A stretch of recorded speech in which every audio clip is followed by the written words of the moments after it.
out there, man. Afternoon, Ngozi Talk Shows. Sinomsa here at Ngozi Talk Shows. Find your own voice, lead from within. With me today, I have Amanda Murray and Grant Morel. How are you guys? Very good. Very good. Thank you. And you? I'm very well, thank you. So today's topic is the power of struggle, how your life challenges can help you find your purpose.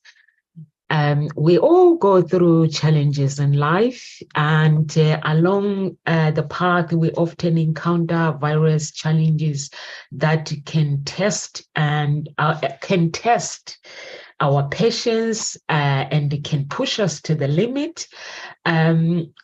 And force us to confront our deepest fears in life. I'm going to ask Grant or Amanda, what do you guys, when you saw this topic, what do you think? What did you think? Well, I thought it was a great topic because when you reflect back on your life, if you've not lived in a shell all your life and you've done anything in life, you invariably come up against challenges. We all have. Some are big, some are small. And when you look at them, you look back, and at the time they seem terrible. They do seem terrible. And you think, will you ever get through them? But like most things in life, we do. And do you learn from them? Yes. Sometimes these are things that you think you'd never want to repeat again, and those are the worst things ever. Sometimes you look back and you think, do you know what? I'm actually slightly pleased that that happened. And in some cases, and I could be one of these cases, sometimes those things are the things that really shape you as an individual and could even carve out a career. So that's what I thought when I first saw this topic. Amanda, how about you?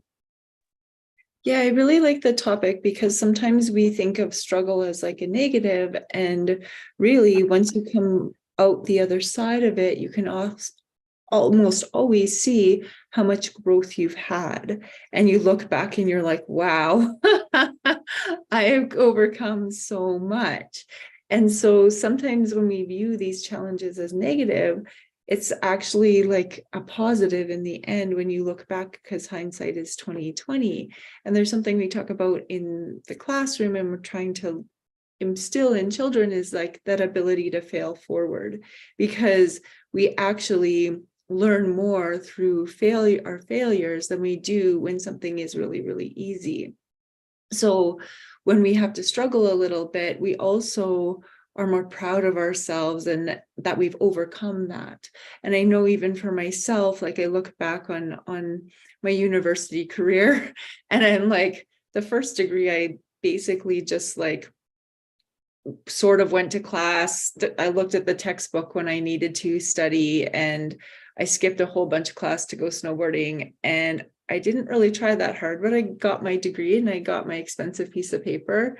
And then I went into teaching and I worked sort of hard at that, but most of the time I was working like to pay the bills. So that was like more of my focus.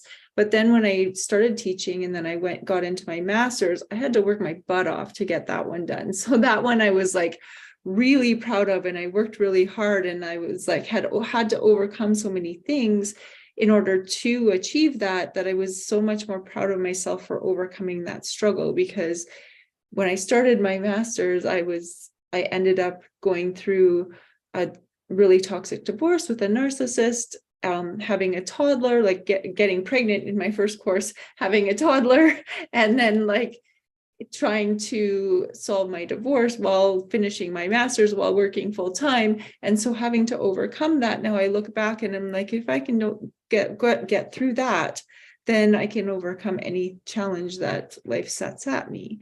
And so sometimes we have to overcome challenges in our life in order to see how strong and powerful we actually are. I love that, Amanda. That is a whole lot of problem. How did you manage though to finish your master's? Because it requires so much focus and and at home things that shows that if you want to do something, you can do it. No problems can stop you actually not to do it. Do whatever you want. It's like my website is not working. So yesterday I was like making phone calls, and this guy goes, okay, so you don't have the logins. I was like, no, I don't have the logins. And he was like, you do know that when you don't have logins, that means you don't have the website. I was like, what now? So, but then I realized when I'm speaking to Des, and Des is saying, no, your website, we're trying to actually resolve it, but we might end up having to rebuild another website from the scratch. So yesterday I was like, okay, let me just write the content, building the website from the scratch. And when I was writing the content, I was like, actually, I don't even like the content that is on my website. So maybe this is happening for a reason. I don't really like it. Now I'm speaking, I'm like writing my own, like my own personality is coming out. When I was writing it yesterday, I was like, yeah, actually, this is what I like.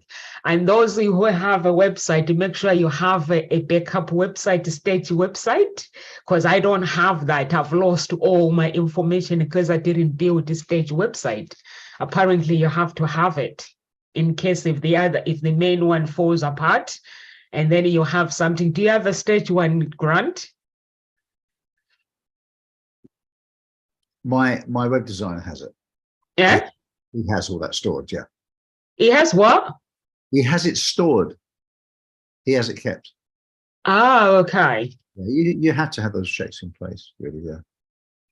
Okay, I don't have a stage website, so I think now when I'm building the other one, I have to make sure I have the back end as well, so I can find the information, which I didn't know anything about it. So we learn from these challenges that we are facing in life.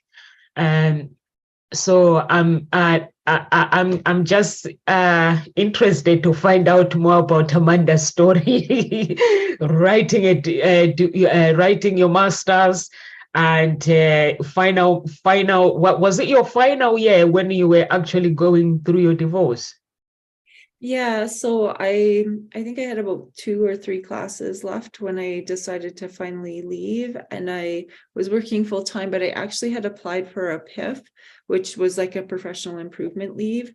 So I was able for the last little bit to work or actually just focus on my master's while taking care of my daughter while also going through the divorce. And I actually looked back on it and I was like, I would have ended up on stress leave if I wouldn't have had that professional improvement leave to just focus on my master's. And I just view it as divine timing, because also having my master's to focus on that time allowed me to not get into like a depressive hole, because I was like, I've been working so hard for this, I'm going to focus on this and not allow these other things, other stressors to stress me out. But I also was really lucky because when I got divorced and we sold our house, I moved in with my aunt and uncle, and my daughter was just itty bitty, but we lived out on my aunt and uncle's farm for 8 months while my house was being built. And it was just such a wonderful time because my aunt was completely helped me with my daughter so that I could study too. And she was out on the farm. So she's like, I wasn't feeling bad ignoring her while I was doing my master's work. I would actually like be like, okay, you're going to go ride the horses with Auntie Donna. And she'd be like so excited and happy. And I'd work on my projects or whatever. But then it also gave me time to like focus and then take a 20-minute break and like go out and play with the horses or the dogs or whatever.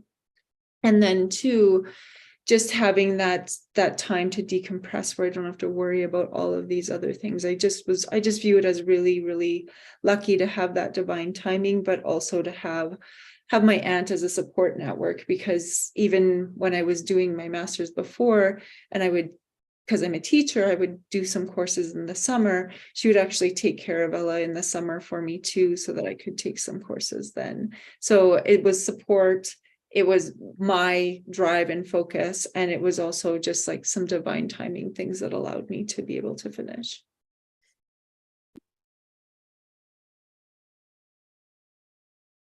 Grant, are you there? I'm here. I'm here, and I'm just thinking about what Amanda said there. And it is divine time. You said divine time to finish, and this often happens, I think, when you're actually going through these processes. It goes through cycles. So if you think when you're struggling, and you are struggling, you sometimes get when it all feels like overwhelm. There's a phenomenon which I have a name for, and I call it the 24 hours off. And it seems that for some reason, when you're in the middle of a maelstrom of problems that are going on, a big challenge in your life, a big struggle, as we say, when you go for it, you're stressed with it every day. And then suddenly, for no reason, you'll get a day where you just feel, oh, well, it's okay. And it's just like someone's just taken the pressure valve and just gone, shh, and just let it off for 24 hours. And it's what I call the 24 hours off syndrome. And this is how I got involved with this whole industry in the first place. Because when we look at struggles, and I'll come to it in a minute, there was a particular struggle that I went through, which I think helped me to really get into this industry. It helped me to get into the industry before I did, but it planted the seed, which then formulated in my mind over the next sort of couple of years before I actually pressed the trigger and did something about it. But yeah, you get this phenomenon where it's like life, the universe, God, whoever, whatever, gives you a break. It's just like you need some time off from it, and it manages to just give you a little bit of relief from the pressure. And that's very useful, because that starts to give people, when you go through this situation, it starts to allow your head just to peer up above the wall and just take a look and see what's on the horizon. And you may go back down into feeling bad, but because you've broken that cycle, because you just got your head above water and felt okay for a short while, it shows you light at the end of the tunnel. And it gives you more hope to carry on and keep holding on, because you know there is light there, because you've seen it, you've got evidence. If only fleetingly, you can see it's there. So you know you're heading on the right track. And that's very important. So yeah, your biggest struggles can, in fact, be leading to your life's purpose. And I think it often does. But of course, it's like everything. We need one aspect, and that aspect is awareness. We need to be aware that this could be someone shining a big light for you and saying, here you go.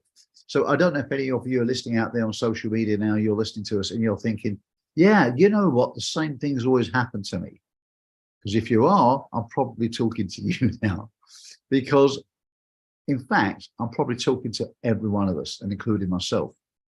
Because I'll wager a bet with you that perhaps the kind of problems that you get tend to happen to you quite often. In fact, we get the same kind of problem. I can see even my colleagues here sort of looking up and nodding, because we do, don't we? Because we're creatures of habit. This goes to show that our behaviors affect our results. We have good behaviors, which give us good results. We have some not quite so good behaviors that give us not quite so good results. So I've got a friend that he gets a whole range of challenges he has in his life. Challenges I never have. I have a range of challenges that he never has.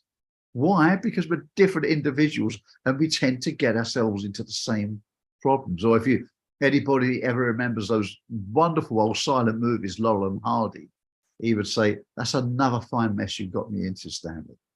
And it's right. We all get ourselves into a fine little mess, don't we? Because we repeat those same procedures. Not until we become aware of it. And this may be the moment for you listening out there, that what is the kind of repetitive problems you get ourselves into? Is it those unhappy relationships, be it affairs of the heart or affairs of business? Are we always overspending? Are we overeating? Are we always having arguments with people? What is it? What is that thing for you? What is that pattern? And let's be big about this. What are we doing to make that happen?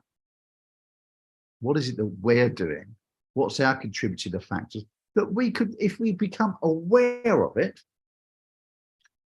that we could understand it, recognize it, and eliminate it? to make our lives better. I've got a friend, he's addicted to arguing. He'll argue with everyone. I'll be with him and a phone will ring and I say, oh, who's that? It's such and such. Not talk to him. I said, you had a fallout with him? Yeah. He has a fallout with everyone. It's his life's pattern. Could be a really super nice guy. It's really argumentative. If he was less argumentative, he's wonderful. Fantastic guy. He's got brilliant attributes, you know. That's his thing. And he'll get into some, for a very smart guy, he's a smart guy, but he makes some silly mistakes. Again, not the kind of mistakes I make. I'll make other silly mistakes, which he doesn't, you know. So but we've all got those kind of patterns. So understand, look out, guys. What is your pattern? Be honest. You haven't got to admit it to anybody else, but admit it to yourself. What is your pattern? What's those silly mistakes, those silly situations we always get ourselves into? What are the steps we take that lead up to it before we go, there we go, another fine mess I got myself into? What are those steps that are leading up? They are warning signs saying you're doing it again. Be careful of them and stop it. Break the pattern, break the chain, and see how the results get better. I wasn't going to go in that direction, but I just felt the need to go and do that. So that was it. So that's what you do if there's struggles that are really never serving you well. The other point I want to raise about awareness is be aware when you're in a struggle. Will this always be a struggle? Or is there a damn good lesson to learn from this? Now, this could lead us into the next section of really about the power of the struggle and how your life's challenge can turn into your purpose. If you recognize it, is this just something I want to stop repeating? Or is this something I need to pay attention to? Or is this the universe, you're going down this direction and it's saying, no, no, no, no. You need to go in that direction. Your destiny, your success, your life's purpose lies in this direction. Maybe something keeps putting it there for you because you're just not listening. Become aware. Is there a big sign out there for you to turn left when you keep turning right? What is it? Because that could lead to your life's biggest purpose. What do you think, Nomsa? What do you think, Amanda? What do you think? What do you think? I love that, Grant. I love when you say you have to be aware of the problems that keep repeating itself. And it's important that you can see that some people are basically they have this pattern where it's either they argue with people all the time without realizing, or they see, because sometimes, yes, people will come to your life and they will pick a fight, but sometimes you have to choose how you respond to that fight. Some people respond to everything.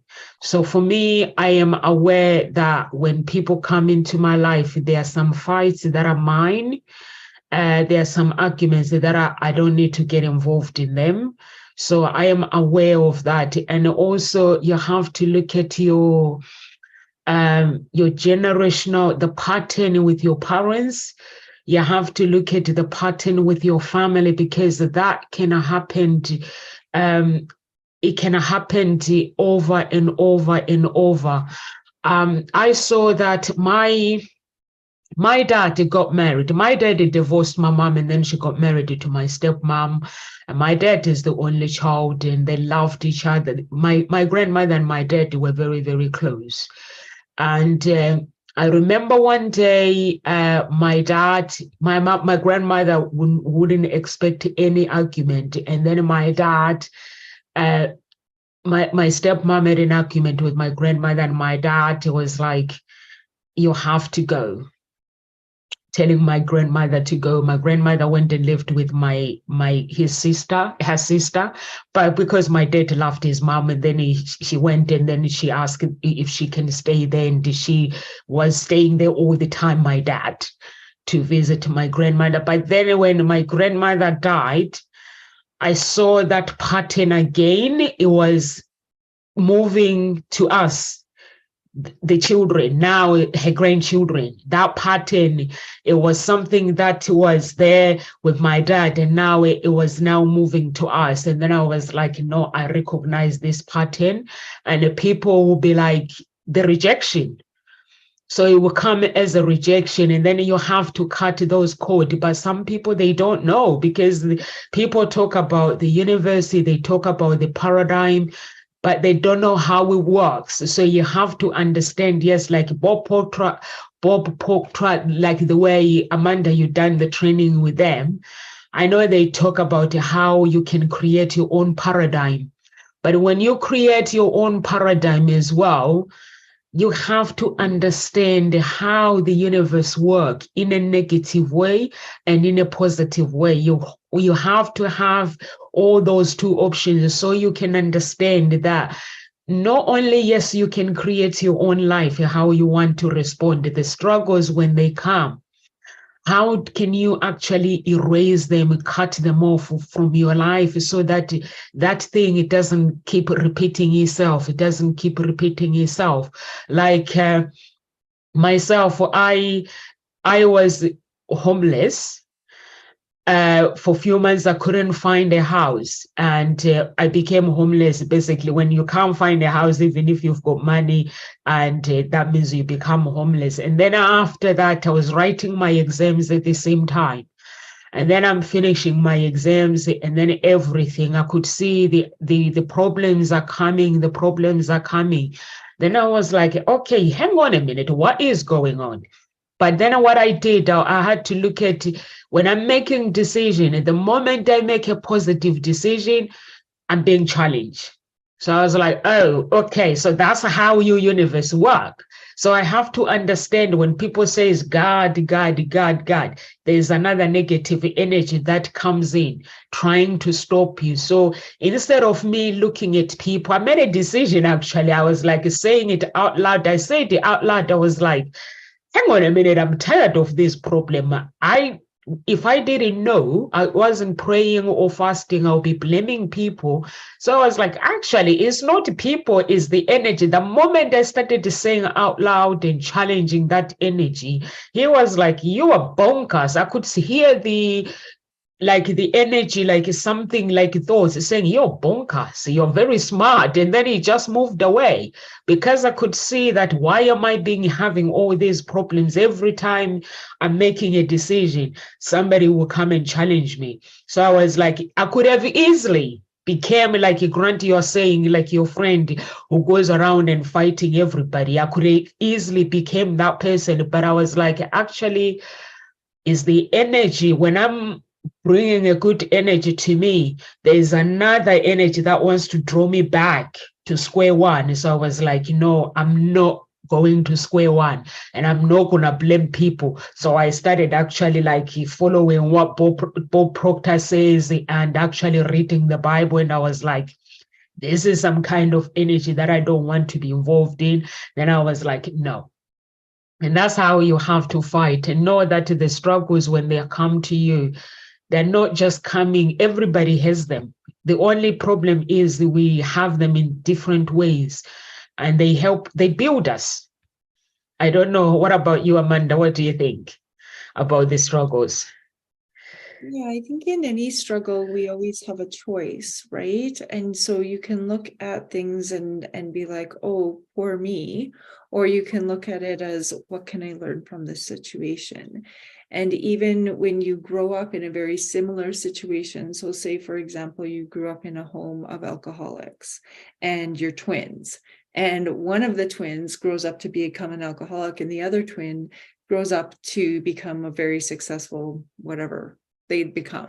And that happens quite often. And it's not because the two twins had different life experiences. Of course, they have some, but for the major part of their life, they had a very similar experience, but their choices that they made were very, very different.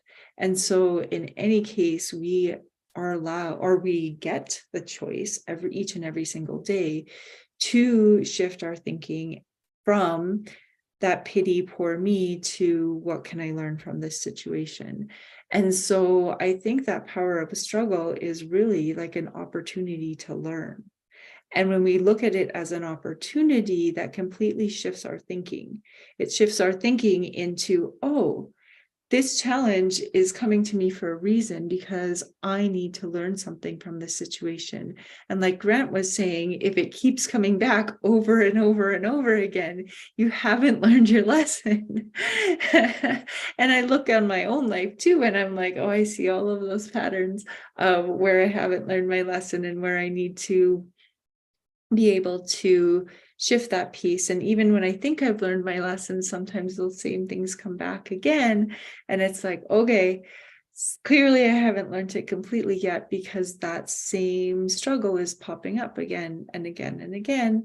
But maybe it's getting less this time and then less the next time and then less because you have more tools in your toolbox in order to be able to deal with them. So something that crushed you a number of years ago, when that same sort of issue kind of pops up again, you're able to deal with it because you're like, okay, I have these tools in my toolbox in order to be able to help me move forward. And I've already been in a situation similar to this, so I can essentially move forward quicker. And so I think sometimes when we come up against challenges, and even if we come up against the same challenges, we always are learning, and we have so much power in our ability to learn. What do you think, Grant? Well, I think we do have so much power to learn, and you're absolutely right. There are so many opportunities. And again, it is about the way we walk into challenges. I was coaching someone earlier today, and they were talking about, they wake up with anxiety because of what's going ahead in the day. Okay, well, let's have a look at it. Let's understand, are you worrying about real tangible things? Anyone else? I said, well, the good news is you're not crazy. You're worrying about something that's real. So that they would cross that one off the list. You're worried about things, and it's about this and certain things with clients, and there's a problem with that. I said, how could we manage that? How could you preempt that? Right. So if you do something about it, the worry goes down.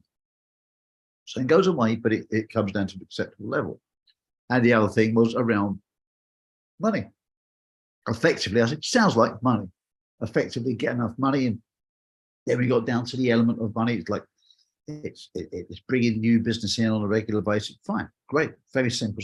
So let's have a look at this. So we made a plan around it. So if you get your diary and plan it. So as we mapped it out, what we did, we recognized, we honed in on what the challenge was, what's causing the problem. Look at the problem, look at it, look at the various solutions, put a plan into action. I said, and you'll start to get results.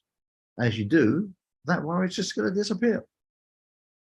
But it's only because we took a logical view of an illogical situation. So he's worrying, but not doing anything about it. Well, why don't you do something about it? Let's see what you can do. And that's going to eliminate the worry or greatly reduce it. And it sounds very obvious, but when we're stuck in the middle of a funk, a blue fog, whatever we call it, a mist, we don't think logically. That's why you need someone else to step in and say, have you considered this? And people, but the reason we don't do something about things, and we're all the same, it's because we're scared. We're scared of the outcome, which is very understandable. But when you start to look at the facts, the figures around it, the evidence, quite often the things we're worried about are not that worrying at all. Not all things, but a lot of things. So a lot of things we worry about are small. As Mark Twain once said, in life we worry about many things, some of which actually happen, which means most never even happened. So why are we beating ourselves up, giving ourselves a hard time about something that's never even going to happen? And this is true, but we only get to that understanding through awareness of it. Okay, so awareness. What is it really that's troubling me? What is it? Some days I wake up, oh my God, I've got to do this. So what's the best solution? Do it. Get it done, and then you're not worried. Oh, I've done that. It's good. The idea of the three major things, which I've got to get those done. They really had to get them done. Did one, quickly done. The second one done. Had a quick break. Did the third one, done. I was like, yeah, we're good now. The answer is quite simple in many cases. You're going to have to do it anyway, so just do it. It's not that hard with something. So recognize it, because this is what I wanted to talk about here, is the power of the struggle, how your life's challenges can help you find your purpose. So let's think about these things that have happened in people's lives. I can tell you one about myself, if I share about this, how I got into this industry. I was in a relationship years ago, a relationship for many years, and it didn't go well. I was much younger. I'd made mistakes. Wasn't all my fault, but like a lot of relationships, they don't all work out. And when it didn't, I was devastated. I was really devastated. Very, very, very. I mean, every 30 seconds, I felt like I was in anguish with it. It was awful. I didn't lose a single day off work because of it, but I was exhausted, because I'd wake up and I felt fine for 30 seconds. Then I remembered. So my only reprieve was sleep. And it was a living hell. It was dreadful. But it pulls me to do a lot of deep thinking about myself, deep thinking about, why do I feel so bad about this relationship? Okay, it's ended. I get that. So what? What is so bad about that relationship ending? And I did a lot of soul searching about who I am, the values, my own self-value in myself, what life was really about, what I kind of thought was my values and what really were my values, what mattered to me, why I didn't feel bad before I even knew this person. And now, because I know they're there, because I had the relationship, the memories, now I feel bad. What's going on? What's really going on with me here? Because I needed to find answers, because frankly, I was going downhill pretty fast. And I knew I couldn't carry on this way. And, you repeat the scenario over your mind 1,000 times until my brain was exhausted thinking about it. And I started to hit on a formula, which I think helped a lot. And I started to put it into practice. I didn't read a single book about it. And I started putting this together. I started going to the gym, something I'd never done before. I started doing that, going to learn, to exercise, to get some disciplines, some dignity, some self-recognition into place. I felt it was a little egotistical at the time, but I didn't care, because that still felt a lot better than the way I had been feeling. So I thought I'd accept that for now. And then I got it to the level that I went to the gym because I chose to, in a healthy way. I'm like, okay, all right, now I can go, or not go if I don't need it. I don't need to, but I choose to. Different thing. But I used that to leverage me out of the way I was feeling. I started to soul search and think about the way I behave, the way I think about relationships, what relationships really mean, my true value. What can I do better next time? And I found that quite empowering, because I started to realize I can change my outcome. Maybe not in that situation, but I can create others. And I started getting belief back. I started to love myself again in a very healthy, not an egotistical, but a confident way. All these things started coming together, and I reframed it in my mind to make a newer, even improved version of myself, to be even better than before. And that I found a little bit exciting. And this is what I try to instill in clients now. You don't make mistakes, you just get opportunities to become even better than you already are. All right? So just do things like that. And this started to work. Anyway, this happened, and I got myself back together after a while. And it was a struggle, but I learned a lot. And I dragged myself out of the ditch, and I've learned how to do it. Some couple months later, there was a coach that I knew. And a couple of years later, that coach that I knew, who had a similar situation. I felt very, very down. And I spoke to him and I gave some advice. And he said, "You're a very wise guy. How do you know that?" He's an older guy than me. He said, "Well, how do you know this stuff?" I said, "Because I've been through it." And he said, "You probably make a bloody good coach." And I said, "Really?" Half the coaches out there need more coaches than most people they help. I said, "No, I don't want to be one of them." And he just laughed, and I said, "No, I don't want to be a coach." "You should be a good coach." And another thing happened where I helped somebody else a few months later, and I said, you'd be a good coach. So I went back to the first one. I said, do you remember we had a conversation a year or so ago when you said about you had that girlfriend, you were trying to get over, I gave you some advice and you said I should be a coach. I said, how does someone go about becoming a coach? And he gave me some advice of how I could learn, where I could learn from. And that was the humble beginnings of me becoming a coach. And I do believe now that is my life's purpose. And that may never have happened had I not have had that awful struggle from a relationship breakdown. It was a situation that was given to me. Maybe it was partly my fault, maybe partly someone else's fault. Maybe it was just fate. I don't know. Call it what you will.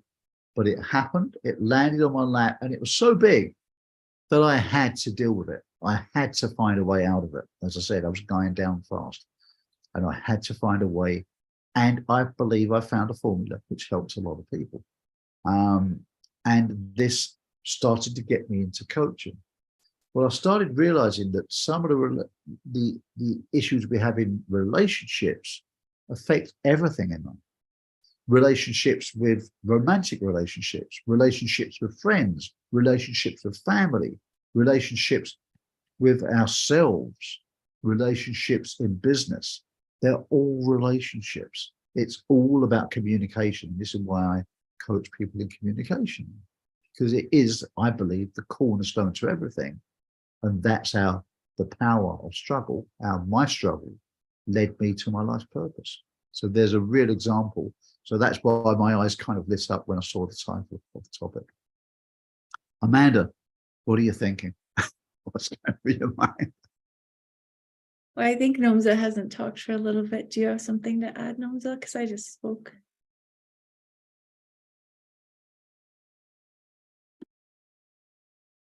Muted. I love, Grant, your story. Unfortunately, the relationship, it starts as beautiful when it starts, but when it ends in disaster. But you have to be okay. If you don't have the knowledge, like myself, my relationship when it ended, if my relationship was to end now, my reaction to it will be different than before. Because I thought it was everything. It was like we're meant to be together until we die. And I had all these things in my head that I couldn't live without. There were so many things that that I was going through it emotionally. You know, you go through emotional struggles when a relationship ends. But if it was to happen now, I'll be okay, because I have the skills to understand that the people that we meet in life, we meet them for a reason, but they don't define our purpose. My spouse cannot make me happy. I make myself happy. If things go wrong, I just have to deal with it and learn to respond properly in a way that I don't hurt myself. So I'll be okay. I get deliverance. I know how to do all those things now. So, but the struggles that comes into our lives, sometimes God works in so many ways. I've seen myself when I'm presented with a struggle, I don't see it as a struggle. I always cry out to be like, what is this teaching me? Show me, give me a sign. What is it teaching me?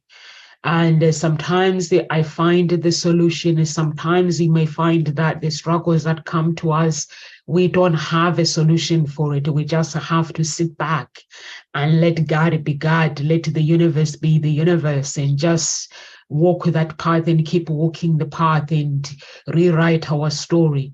So I think that's why we face the struggle. And Amanda, you said there is power to learn in every struggle. And I believe that every struggle that is presented to us, we have to learn something from it. Like myself, with the business, I started my business 2018. Everything that I had to do easy. If you were to come and ask for an advice, I just tell you how I implemented it. But where I had to have problems, I have the skills for it. I can tell you the skills. I get excited because this is the journey where I had to go through the problems. It's like I'm having problems with the website. If anyone has a business, I'll have to make sure I check it. Do you have this? Have you done this? Have you done this? Making sure that they are all they are implementing what they are supposed to implementing. So I think it's very, very important. Like I'm doing a big advertising with this guy, and now the website has disappeared. So I was like, what is going on? So, but I'm just smiling, and that's how I feel inside. I'm just saying, God, I'm gonna let you be God. And I don't know what this is teaching me. I don't know what's the struggle with the website is teaching me, but all I know is my way. I'm a big believer when it comes to God because He has brought me through tough times, and He has showed me that Nomsa, when the problem is presented, sometimes it's not my doing, or sometimes it could be my doing myself, or sometimes it could be my life is being tested by other energies. So I just have to learn how to respond and just find my purpose, continue finding my purpose. Like what I was saying yesterday, I was writing the content and I was like, actually, the content that is on my website, I don't even like it, but I've never really had a chance to actually, it's good, it's professional, it's good, but I was like, I've written it in a professional way, but it's not really how I would define NOMSA and the process, how I work. I need to put it in my own words, because when I wrote it, it was me writing it with theirs. So I was like, I think now I need to write it myself and make sure that when somebody editing it, they're not editing it, putting on their own words. I need to keep my own words. So, but if it was before, I'll be actually feeling sorry for myself. Why me? I suggest to somebody else for problems. That's what Les Brown says. He says, why would you say why me? What do you suggest to have problems? So Amanda, over to you. Suggested to have problems. You don't have problems. Yeah, he says people, when they have problems, they always say, why me, why me, why me, instead of actually looking at what the problems is teaching you. So it's like, who else do you suggest? If you can't have problems, who would you suggest? I think that definitely happens when people end up with like a disease or something, right? That why me comes in right away. And so often, maybe it's because you're there to empower other people and when to help uplift them when they are going through something. And so often it's the people who have overcome struggle that we actually look up to. Like in Canada, we research almost every year in the classroom Terry Fox, because Terry Fox was a person who had cancer and tried to raise money for cancer by running across Canada, because he got it when he was a kid and he essentially wanted to help others and help other children that were diagnosed with cancer. And he was really quite young when it happened, and I think he died like when I was born, and we're still studying him to this day because the impact that he made was so powerful on Canadians and around the world. And so sometimes I think when we come up with struggles in life, we can look at it as, how can I empower others or help somebody else because of what I've been through? And the struggles that I've been through, I look at it from that perspective of how can what I've been through in turn help me help others. And I really like that perspective of it, because then it gives you some like, oh, maybe this is why that happened, because then I can take that and I can uplift others because they know that they're not alone in what they're going through. And I know so often when you are going through a big struggle, you often feel like you're alone and you're the only one going through this. and you are the only one going through it in your specific experience, but you're not alone in that struggle, because there's so many people around the world who have similar struggles.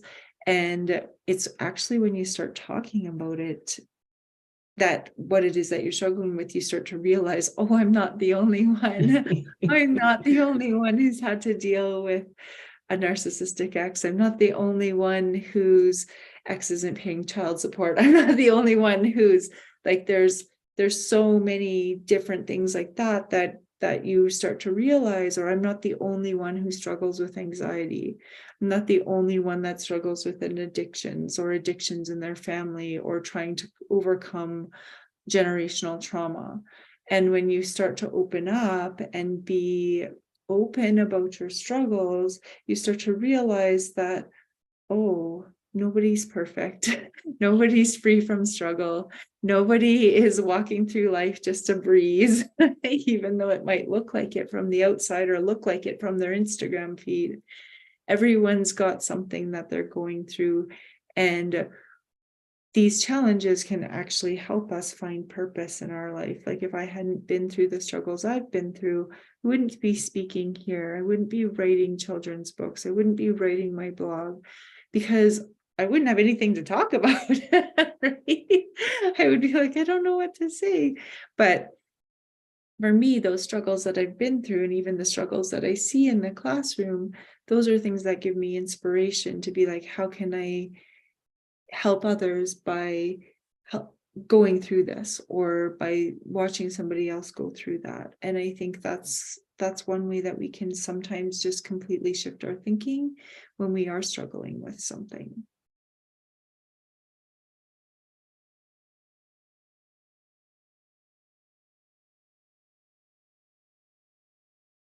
Grant, you're muted. You're muted. Shift in thinking, right? So shift in thinking, Amanda. I like that. It's a key takeaway, I think, has shift in thinking. Suppose the question is, when that's happening, how can people shift their thinking? I think that's probably the important part, because we spoke about awareness, understanding something. First part is recognition, understanding, if there's a pattern, a path, or something like this you're going through, or is it a life's purpose that's being shown to you? And sometimes you need to make some adjustment. And then you said about shifting thinking. So how can we then shift that thinking? If we're used to this, we know we should do this.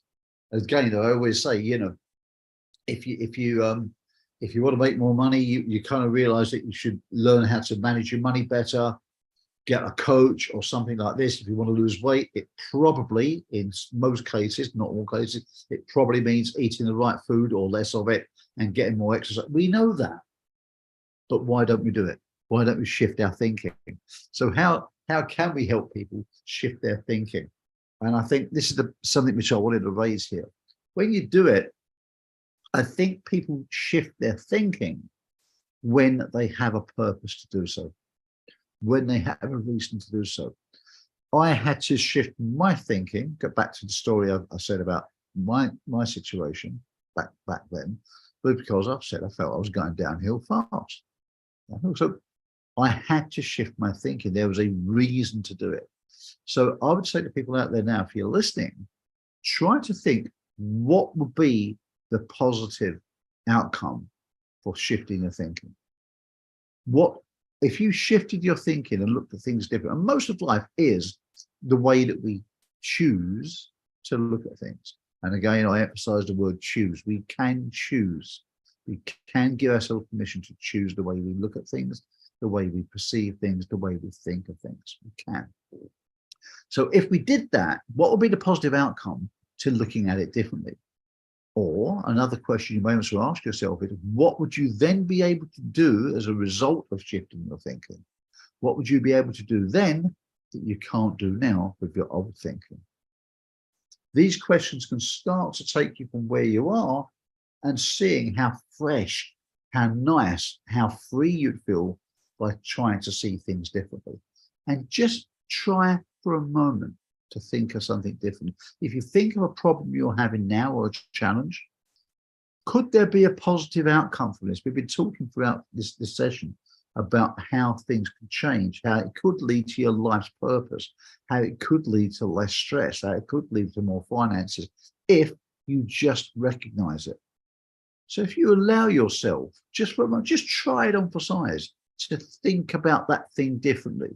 Just try to reframe it, as we call it, put a different frame around it, make it look a bit different, approach it from a different angle. That relationship split up could mean that you're now free. You won't have to be stressed. It could mean you're now free to find the love of your life. Getting fired from that job could mean, thank God, you're not going to be trapped there for the next 5, 10, 15, 20 years.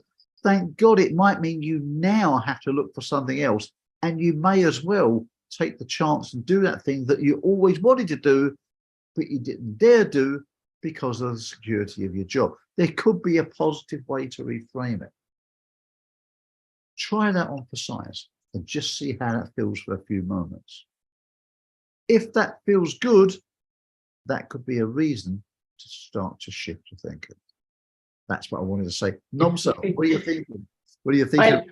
I love that, Amanda, shift your thinking. I love what you just said as well, Grant, that we need to actually look deep into our situations.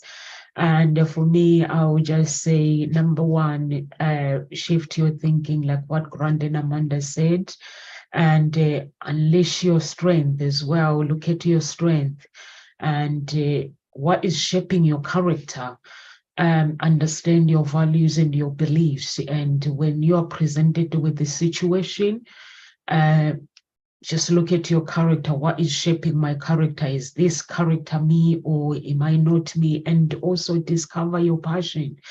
And when you learn to discover your passion and also help others as well, when you help somebody else, if you're going through struggle, like Grant, what he went through these struggles, and then his friends kept saying, we be a coach, because he created this framework to help him to heal himself and he found that breakthrough. So his friends saw something that he didn't see.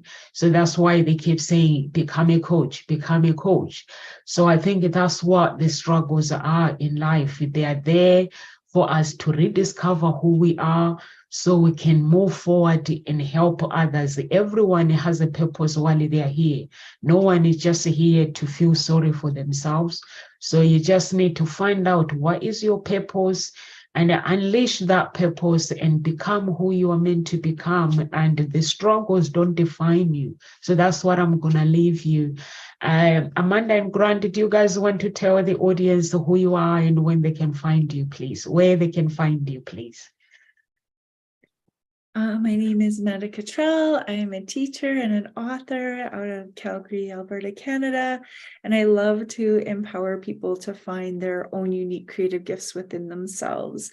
And you can find me on my website at artmindfulnessandcreativity.com. And if you go there, I actually have a free ebook for anyone that comes to my website. And it's on the mindful art of creativity, which helps you inspire your own unique creativity within yourself.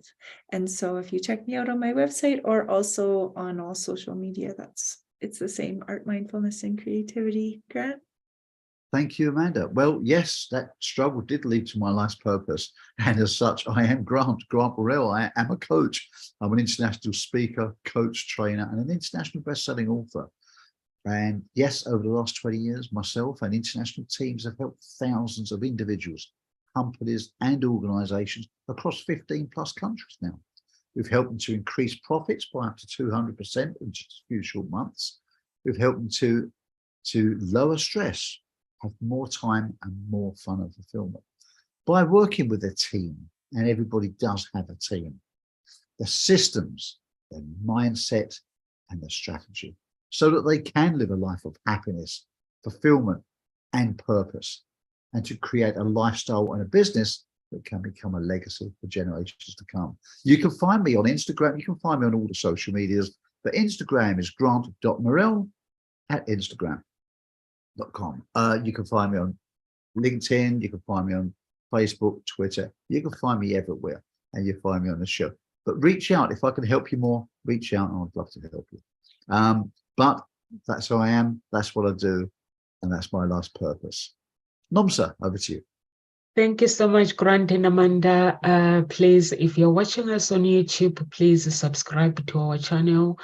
And if you're watching us on Facebook, like our Ngozi Talk Shows page, we have a group as well under Ngozi Talk Shows, and another group, Unique Billionaire Mindset. So you can join those group and be part of the family, and subscribe, be part of the family. We have a membership as well on YouTube. You can join the membership and interact with the coaches. And on Facebook, you can give us some stars. We are here Monday to Friday at Ngozi Talk Shows, 1 p.m. UK time. Live with grace, everyone, and God bless. We'll see you tomorrow.